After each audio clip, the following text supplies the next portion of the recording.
Significant drop in homicides in 2012, but it's not all good news in the crime department. Yeah, while homicides were down, violent crime is up. Our D.C. Bureau Chief Sam Ford joins us to break down the numbers. Sam?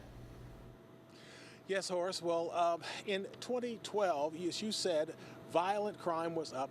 Property crime was up more than anything else, up 4% over 2011. Overall, violent crime was up 3%, particularly sex abuse. It was up 50%. However, homicides were down, and it have not been this low since 1961 when John F. Kennedy was the president, and people today told us they feel safer in D.C. than they used to feel.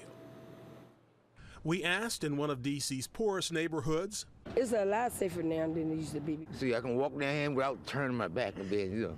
And in one of its more affluent. This is definitely a much safer neighborhood than we had before, and I feel like the police care a lot more than they did when we moved into the city in the late 90s.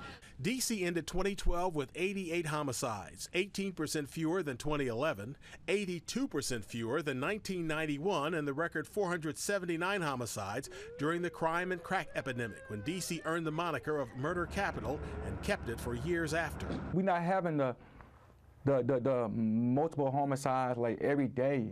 It was so intense, street videographer Curtis Mosey started documenting the lives and deaths of young black men with his camera.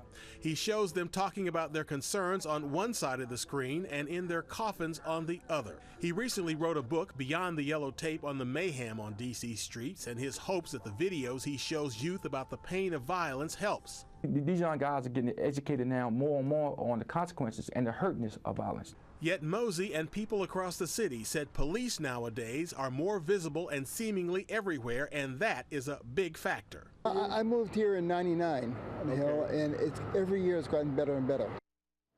Now, all acknowledge that D.C. can still be a dangerous place, and 88 homicides a year represents a big problem.